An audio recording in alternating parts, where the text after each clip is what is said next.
Nah, saat ini memang kondisi yang terjadi akhir-akhir ini semakin terungkap kebenaran daripada apa yang disampaikan oleh imam besar beberapa waktu yang lalu. Beliau menyampaikan saat ini memang sedang darurat kebohongan, ya, diantaranya terjadi darurat kebohongan. Bagaimana Gus, ini kalau dikaitkan dengan akhir zaman, banyaknya fenomena-fenomena kebohongan di tengah-tengah kita, terutama yang terjadi akhir-akhir ini. Ya, yang paling akhir tentu kebohongan janji-janji palsu seorang pemimpin, seorang rezim yang seringkali mengumbar janji-janji palsu yang ternyata terbukti bohong. Assalamualaikum warahmatullahi wabarakatuh. Sahabat Mezeng Pasuruan yang berbahagia, malam hari ini Al-Fakir ingin mengingatkan tentang bahaya daripada pemimpin yang suka berbohong dan sekaligus kepada para pengikutnya atau para pendukung daripada pemimpin yang suka berbohong itu. Di sini ada sebuah hadis yang ingin Al-Fakir sampaikan untuk mengingatkan kita semuanya. Bismillahirrahmanirrahim.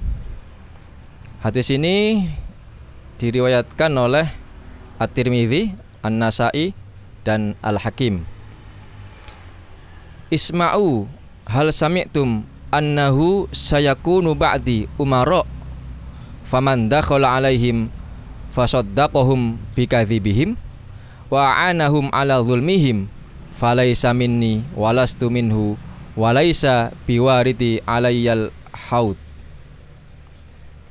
Kata Kanjeng Nabi Muhammad SAW, dengarkanlah, apakah kalian telah mendengar bahwa sepeninggalku akan ada para pemimpin?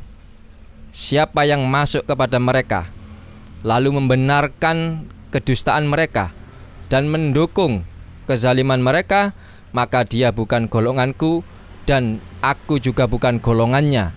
Dia juga tidak akan menemuiku di telaga.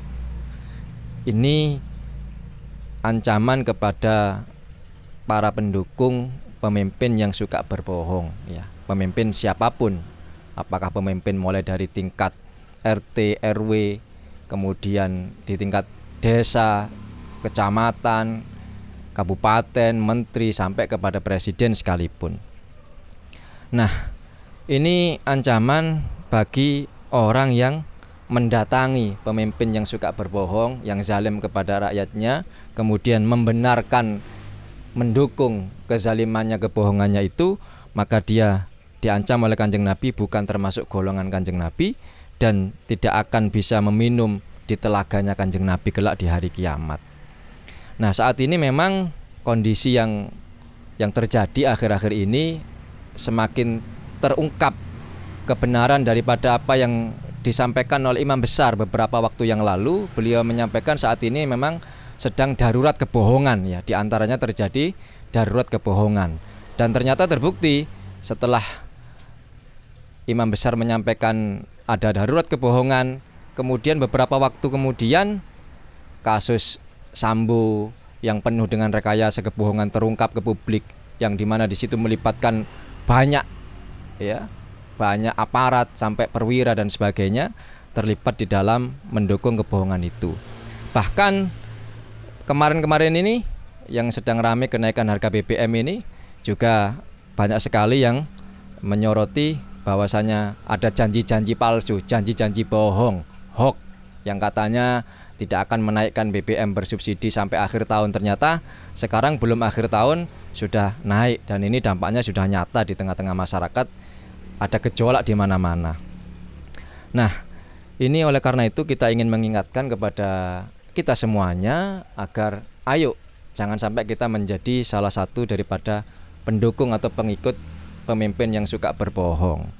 Ya, tinggalkan, jangan didukung apalagi dibenarkan, karena masih ada yang membela pemimpin yang suka berbohong. Ini jangan-jangan nanti masuk dalam kategori hadis tadi itu, tidak akan bisa meminum di telaganya Rasulullah.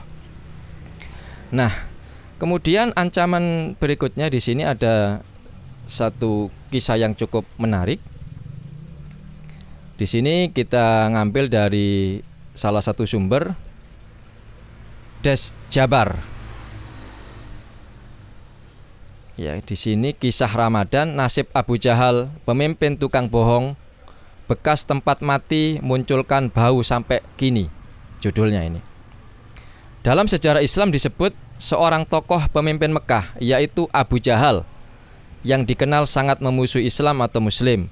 Abu Jahal dikenal sebagai pemimpin tukang bohong, di mana bekas ia mati terbunuh sampai kini munculkan bau sejak perang Badar terjadi pada 17 Ramadan tahun 2 Hijriah. Terbunuhnya Abu Jahal termasuk kisah sejarah saat Ramadan pada perang Badar ketika zaman Nabi Muhammad SAW. Di sini saya lanjutkan. Perang Badar itu terjadi di kota Badar, Arab Saudi pada 17 Ramadan 2 Hijriah. Perang itu dimenangkan kaum muslim yang mengalahkan kaum kafir Quraisy, kelompoknya Abu Jahal. Abu Jahal semasa hidupnya suka menyebarkan kebohongan. Ini yang perlu digarisbawahi. Abu Jahal semasa hidupnya suka menyebarkan kebohongan atau bahasa kekinian hoax untuk membodohi publik masyarakat di Mekah. Alman Mulyana, orang Indonesia yang tinggal di Arab Saudi, pada 16 April 2022 menunjukkan lokasi bekas matinya Abu Jahal. Tempat itu menebarkan bau yang memuakkan sampai kini. Ditunjukkan pula oleh Aiman Mulyana bahwa lokasi bekas mati terbunuhnya Abu Jahal sampai kini memunculkan bau pesing dan bau bangkai yang memuakkan. Ini kondisi matinya pemimpin yang suka bohong ya. Kemudian saya lanjutkan. Alman Mulyana menunjuk sebuah lokasi yang merupakan tempat tumbangnya Abu Jahal, sang penyebar hoax pada perang Badar. Adapun tempat terbunuhnya Abu Jahal adalah sebuah lokasi yang kini berupa gundukan, yang aslinya adalah sebuah sumur, kini sudah ditutup agar tidak disalahgunakan orang-orang tertentu. Disebutkan Alman Mulyana lokasi bekas matinya Abu Jahal, di mana ada bekas darah Abu Jahal yang sampai kini menyebarkan bau busuk. Ini tidak mengada-ngada, bahkan bau busuknya sudah tercium dari kejauhan. Di dunia saja sudah bau busuk. Abu Jahal itu orang tersadis pada zamannya dan selalu menyebar hoax. Kalau sekarang kira-kira siapa ya? Ujar Alman Mulyana. Gambaran YouTube Alman Mulyana ada judul Azab Kuburan Abu Jahal ternyata bau busuk sampai sekarang, diunggah 16 April 2022. Bisa Anda lihat sendiri nanti ya. Dan Anda yang pernah ke Mekah tentu Anda sudah tahu ya. Di sini saya lanjutkan. Abu Jahal bernama asli Amr bin Hisham, meninggal 17 Maret pada tahun 624 pada umur 53 atau 54 tahun. Abu Jahal adalah julukan yang artinya bapak kebodohan atau bisa juga disebut bapak pembodohan. Adalah pemimpin di Mekah terkenal saat memusuhi kaum muslim. Amr bin Hisham mati terbunuh dalam perang Badar yang terjadi pada tahun 2 Hijriah. Abu Jahal telah dicatat dalam Al-Quran sebagai salah satu ahli neraka jahanam. Nah, ini yang terjadi kondisi fakta bagaimana azab bagi seorang pemimpin yang suka berbohong, dan tentu kita jangan sampai menjadi pengikut atau pendukung daripada pemimpin yang suka berbohong itu. Kembali pada apa yang ditunjukkan oleh Alman Mulyana, bahwa bekas lokasi perang Badar itu sangat terasa nuansa sejarah perjuangan Nabi Muhammad SAW dalam membela Islam. Diketahui ketika itu tentara kaum muslim hanya 313 orang, sedangkan tentara kaum kafir Quraisy adalah 1000-an orang. Namun tentara kaum muslim mendapat pertolongan dari Allah berupa kiriman sejumlah malaikat. Lokasi bekas turunnya sejumlah malaikat ada pula di seberang lokasi bekas perang Badar. Sepertinya lokasi bekas perang Badar itu oleh pemerintah Arab Saudi dibiarkan apa adanya, mungkin agar nuansa sejarahnya benar-benar terasa dan dikenang oleh yang melihatnya. Ini kurang lebih yang ingin kita sampaikan. Intinya adalah bahaya pemimpin yang suka berbohong, dan juga termasuk bahaya bagi para pengikutnya yang diancam langsung oleh Kanjeng Nabi. Oleh karena itu, jangan sampai kita menjadi pemimpin yang suka berbohong, atau jangan sampai kita menjadi pengikut daripada pemimpin yang suka berbohong itu. Nah, ini kita sekedar ingin mengingatkan. Kebetulan malam hari ini Al-Fakir bersama dengan Gus Jack ya, beliau adalah pakar ahli sejarah, termasuk juga pakar akhir zaman. Nah, kita akan berbincang sedikit dengan beliau, minta pendapatnya beliau. Bagaimana Gus, ini kalau dikaitkan dengan akhir zaman, banyaknya fenomena-fenomena kebohongan di tengah-tengah kita, terutama yang terjadi akhir-akhir ini. Ya, yang paling akhir tentu kebohongan janji-janji palsu seorang pemimpin, seorang rezim yang seringkali mengumbar janji-janji palsu yang ternyata terbukti bohong. Ya, mulai dari katanya di kantong saya ada 11.000 triliun, ternyata mana. Kemudian mobil SMK, janji yang ingin mensejahterakan rakyat ternyata tambah sengsara. Kenaikan harga BBM yang katanya tidak akan naik sampai akhir tahun ternyata naik, dan sebagainya dan sebagainya. Kalau kita lihat di berbagai referensi berita yang terpercaya, ada 66 janji yang diingkari, ada yang 100 janji, dan sebagainya dan sebagainya. Anda bisa melihat sendiri. Kita tidak ingin membahas terlalu jauh ke sana, tapi yang ingin kita tekankan adalah kebohongan itu nyata, dan saat ini kita harus betul-betul menjadi orang yang melawan kebohongan itu. Kalaupun kita tidak berani melawan, minimal jangan menjadi pengikut daripada pemimpin yang bohong itu. Monggo Gus, bisa ditambahkan. Pakai mic sendiri aja ya. Iya. Assalamualaikum warahmatullahi wabarakatuh. Waalaikumsalam warahmatullahi wabarakatuh. Jadi kalau perspektif akhir zaman Gus, ya, itu sesuai dengan hadis ya dari Sunan Ibnu Majah nomor 4042. Hadis hafal sama nomornya ya? Ya, insyaallah, alhamdulillah. Jadi hadis ini sangat sering dibawakan oleh para ulama tokoh kita. Jadi An Abi Hurairah radhiyallahu ta'ala anhu qala Rasulullah sallallahu alaihi wasallam. Jadi ashabul hadis ini sahabat Abu Hurairah radhiyallahu ta'ala anhu, bahwa Rasulullah sallallahu alaihi wasallam pernah menyatakan, sayati 'alan nas sanawat khadda'ah. Jadi akan datang kepada manusia ya sanawat khadda'ah, tahun-tahun penuh tipu daya Gus. Tahun-tahun penuh kebohongan. Penuh kebohongan. Jadi penuh tipu daya. Jadi kalau misalkan sekarang itu banyak kebohongan, hoax, apapun, ya wajar karena beliau sallallahu alaihi wasallam sudah mengkhabarkan itu akan datang. Zaman-zaman itu akan datang. Dan mungkin kalau kita di zaman sekarang kita bisa merasakan fakta-faktanya ya gitu ya. Kalau dari uraian antum yang melalui sumber pemberitaan portal ini, portal itu, channel ini, channel itu kan pada menyatakan demikian ya, selaras dengan apa yang dinubuatkan beliau sallallahu alaihi wasallam.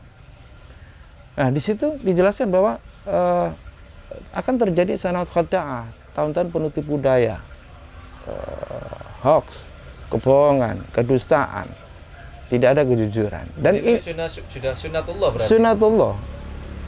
Jadi di situ dikatakan bahwa yusaddiqu fihal kadzib wa yukadzibu fihal amin. Wa yukadzibu fihal shadiq. Jadi orang yang sebenarnya orang yang benar ini didustakan. Orang yang benar didustakan. Orang yang dusta dibenarkan. Nah, ini serba kebolak-balik. Ya, ini sudah saatnya memang zaman-zaman sekarang ini ya, kita sudah memasuki fase yang keempat ya, mulkan jabratan kalau menurut hadis dari Imam Ahmad bahwa akhir zaman itu ada 5 fase lah. Fase sekarang adalah fase keempat, yaitu fase kekuasaan yang memaksa. Dan ini di seluruh dunia Gus, bukan hanya di wilayah kita berada aja, tapi di seluruh dunia. Dan ini akan terjadi. Fase pemimpin yang diktator mungkin. Yang ya bisa diktator lah, memaksa ya. Coba aja lihat mana ada pemimpin di dunia ini yang di luar dari itu, nggak ada. Semua memaksakan. Bahkan mungkin dari sekian, kebijakannya. Betul, seluruh bangsa ini pasti ada yang menggerakkan. Ada yang menjadi pemimpin. Kalau dulu terkenal kan polis global Amerika ya. Nah ini polisi dunia. Mereka akan memaksakan apa yang menjadi kebijakan bangsa mereka. kepada bangsa-bangsa yang lain. Ya. Jadi orang yang benar didustakan, orang yang dusta itu dibenarkan, Didukung ya. didukung. Nah, ini sebuah fenomena yang memang sudah dinubuahkan oleh beliau sallallahu alaihi wasallam. Nah, selain itu juga ada orang-orang yang akan menjadi pengikut-pengikut daripada karakter pemimpin-pemimpin tersebut. Sunatullah juga. Jadi pemimpin bohong itu sunatullah. Iya. Akhir zaman ya. Kemudian pengikutnya juga bagian dari sunatullah. Memang sudah ada. Iya, betul. Ada ya? Ada. Ya, itu termasuk apa? Termasuk Yukadzibus shadiq tadi itu ya? Iya. Terus Waktu shadiqul kadzib gitu ya. iya apa? Wa yukadzibu fiha shadiq. Jadi serba kebolak-balik. Umat masyarakat tidak mampu memilih, Gus, tidak mampu mencermati. Karena memang begitu samarnya keadaan kondisi sekarang ya. Setiap diri kadang-kadang terjerat dengan informasi-informasi yang sifatnya tidak mampu dia cerna, tidak mampu dia cermati kebenarannya. Sulit. Makanya ada si A ngomong ini benar, si B ngomong enggak benar. Sehingga menjadi samar semua. Nah, lalu wa yu'taman fihal kha'in wa yukhawwanu fihal amin. Jadi orang yang jujur, ya, orang yang amanat itu dianggap pengkhianat. Orang yang amanat dikatakan dia pengkhianat. Lalu orang yang pengkhianat itu akan diberi amanah gitu. Jadi kebolak-balik lah ya. Jadi posisinya kebolak-balik. Harusnya orang yang amanah diberi, orang yang jujur diberi amanat, ya. Orang yang khianat tidak diberi. Nah, ini enggak, khoin itu diberi amanat. Kalau amin tidak diberi amanat. Tidak diberi amanat. Nah, ini kan serba kebolak-balik. Maka di situ akan muncul ruwabidah.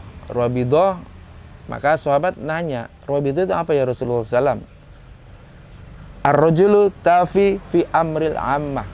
Jadi orang yang laki-laki yang sebenarnya tidak ngerti apa-apa, tidak ngerti ilmunya, ini mengurusi urusan umat.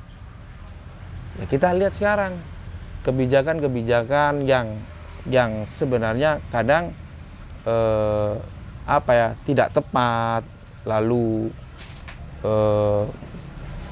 tidak tepat sasaran lah ya, tidak tepat sasaran, tidak pro rakyat, sehingga rakyat yang akan merasakan akibatnya. Makanya seorang pembohong, seorang pendusta dan pengikut-pengikutnya tidak hanya membahayakan dirinya sendiri, tapi membahayakan banyak orang gitu.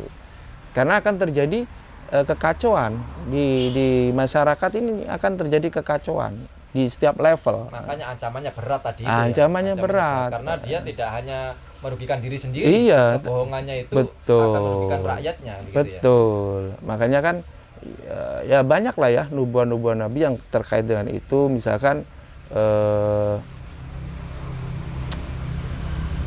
ada hadis yang kalau orang mendengar itu seperti pesimis ya. Tapi kalau kita mampu mencernanya, kita akan bangkit gitu, akan bangkit untuk mencari solusi. Misalkan hadis yang diriwayatkan oleh Zubair bin Adi, Gus. Jadi isbiru fa innahu la ya'ti 'alaikumuz zaman. Jadi kita itu disuruh bersabar. Sabarlah kalian, fa innahu la ya'ti 'alaikumuz zaman, maka sesungguhnya ya tidaklah datang suatu zaman kepada kalian illa ladzi ba'dahu syarrum min, kecuali setelahnya itu akan buruk. Akan semakin buruk hatta talqau rabbakum. Nah, dari situ bisa kita ambil prinsipnya ya, prinsip kondisi bahwa zaman ini akan semakin buruk. Maka apa yang terjadi sekarang, besok, ini adalah sesuai dengan apa yang dinubuhkan Nabi. Nah, kalau kita tahu dengan kondisi itu, kondisi yang bakal terjadi, kita bisa menganalisis dari hadis-hadis nubuah Nabi beliau SAW, maka kita bisa mencari formulasinya. Bagaimana kita paling tidak menyelamatkan diri kita, menyelamatkan sahabat kita, teman-teman kita, orang yang dekat dengan kita, agar paling tidak ikut-ikutan menjadi pendukung daripada kebohongan. Nah, itu penting, karena kalau kita jangankan mengikuti mereka, kita menjadi korbannya saja, kita rugi kan gitu loh. Karena menjadi rusak semua tatanan ini. Kalau kita rujuk kembali kepada kitabnya Al-Habib Abu Bakar Al-Adni, Gus, yang baru beberapa bulan yang lalu ya beliau wafat. Nah, itu di dalam kitab Nubatul Nibdah ya, itu di Ad-Darsul Khamis ya, pelajaran kelima, poin 1 itu beliau menyatakan bahwa fiqhun nawaqid wan naqaid. Jadi umat Islam itu wajib untuk mempelajari yang namanya fiqhun nawaqid. Fiqhun nawaqid ini adalah pencabutan, Gus. Pencabutan ini kalau kita korelasikan dengan hadis yang lain, bahwa simpul agama ini itu akan tercabut satu persatu. Jika satunya sudah tercabut, maka umat ini akan mengandalkan yang berikutnya dan akan menghadapi yang berikutnya sampai simpul terakhir dicabut oleh Allah Ta'ala, yaitu simpul sholat. Yang pertama adalah hukum. Simpul yang pertama dicabut adalah hukum. Nah, kalau sudah fiqhun nawaqid ini pencabutan, maka akan terjadi naqaid, pertentangan. Apa yang dimaksud pertentangan di situ? Kalau sudah hukum dicabut di masyarakat luas ya, maka akan terjadi pertentangan, Gus. Pasti kan? Karena hukum sudah nggak ada. Hukum yang dibuat oleh Allah Ta'ala dan sunnah-sunnah Rasulullah SAW yang sudah melekat sebenarnya, sudah tercabut, maka akan terjadi pertentangan-pertentangan. Makanya akan timbul fitnah. Nah, fitnah kebohongan, kedustaan, fitnah kesengsaraan, ketertindasan, dan segala macam. Nah, itu kalau merujuk itu ya klop lah. Dari hadis tadi, ya hadis yang antum bawain, lalu hadis dari Abu Hurairah, hadis dari Zubair bin Adi, dan juga dari kitab Al-Habib Abu Bakar Al-Adni. Ini sangat klop. Makanya kita wajar dalam arti melihat fenomena ini, kita sudah tahu duluan bakalan begini, bakalan begitu.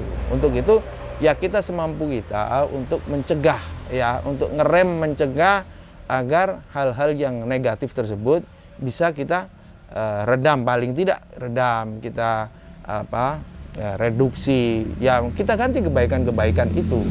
Nah, kira-kira itu, Gus. Jadi intinya memang semua itu ada sunnatullah, ada nubuahnya. Iya, ada nubuahnya yang sudah disampaikan Kanjeng Nabi jauh-jauh hari sebelumnya. Betul. 14 abad yang lalu. Dan sekarang terjadi. Nah, tinggal sekarang kita bagaimana untuk mewaspadai, minimal jangan sampai kita menjadi pengikut, bahkan jangan sampai kita menjadi korban ya. Betul. Apa yang konkretnya yang saat ini bisa kita lakukan selain kita menyelamatkan diri kita, keluarga kita dan sebagainya.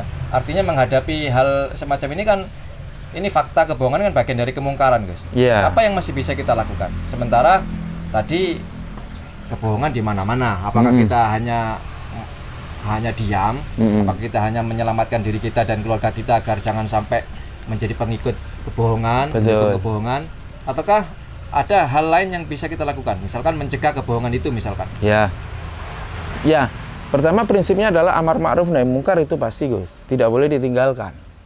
Hanya kemasannya bagaimana kan begitu. Amar ma'ruf nahi mungkar tidak harus kan bendung-bendungan kan, tidak harus dengan kekerasan, tapi dengan mauidhah hasanah. Masih banyak kok orang-orang baik sebenarnya, mau dimanapun, di instansi manapun. Itu masih banyak, di pejabat pemerintahan juga masih ada, ya kan, di institusi TNI Polri masih ada kok sebenarnya. Nah, yang bisa kita lakukan adalah amar ma'ruf. Kalaupun ada yang harus kita nahi mungkar, ya kita sampaikan bahwa ini tidak boleh, bahwa ini jangan. Karena ingat loh ya, Abu Jahal tuh begini. Nah, seperti yang antum katakan tadi, ya bisanya cuma itu. Itulah yang bisa kita lakukan sekarang. Jadi amar ma'ruf nahi mungkar itu ya harus ada, harus terjalan, nggak boleh terus kita menyerah ya, dalam arti tadi kan saya bilang kalau mendengar hadis ini akan pesimis. Ya, itu kalau memang nggak punya cara berpikir yang cerdas. Kalau berpikir cerdas, maka amar ma'ruf nahi munkar itu tidak boleh ditinggalkan. Dimanapun Anda berada, dimanapun Anda hidup, kapanpun amar ma'ruf nahi munkar tidak boleh ditinggalkan. Sebisamu. Nah, kalau kita bisa hanya menasihati, mau itu hasanah, memberi contoh, dakwah bil hal, bil hikmah dan segala macam, kita lakukan. Yang penting amar ma'ruf kita jalankan, nahi munkar juga kita sampaikan. Kalau kita memang tidak punya kuasa, kan kita tidak punya kuasa nih. Ya, kita hanya bisa dengan lidah, kita hanya menasihati, hanya mengingatkan. Ya itulah kita meskipun pada akhirnya tetap nubuah nabilah yang akan tetap terjadi. Iya, akan terjadi. Akan betul. Semakin tidak baik dari hari ke hari sampai menuju pada akhir zaman. Betul sekali gitu. Baik, sahabat Amazing Pasuruan, luar biasa sekali kita mendapat pencerahan baru dari Gus Jack. Bahwasanya pertama yang ingin kita garis bawahi, apa yang terjadi fenomena saat ini itu adalah bagian daripada nubuah yang sudah dinubuahkan oleh Kanjeng Nabi. Nah, sekarang kita tinggal bagaimana kita mensikapinya. Ya, kita mensikapinya dengan cara tetap ada amar ma'ruf nahi munkar semampu kita, sesuai dengan kemampuan kita, sebatas kemampuan kita. Termasuk bagian daripada amar ma'ruf nahi munkar adalah kita berdakwah, menyerukan kepada umat agar umat hati-hati, minimal jangan sampai, kalaupun kita tidak bisa mencegah kemungkaran itu terjadi, minimal kita jangan menjadi pengikut daripada kemungkaran itu sendiri. Baik, mungkin itu sahabat Amazing Pasuruan, mudah-mudahan ada manfaatnya. Kita akhiri dengan salam Indonesia Raya. Wassalamualaikum warahmatullahi wabarakatuh.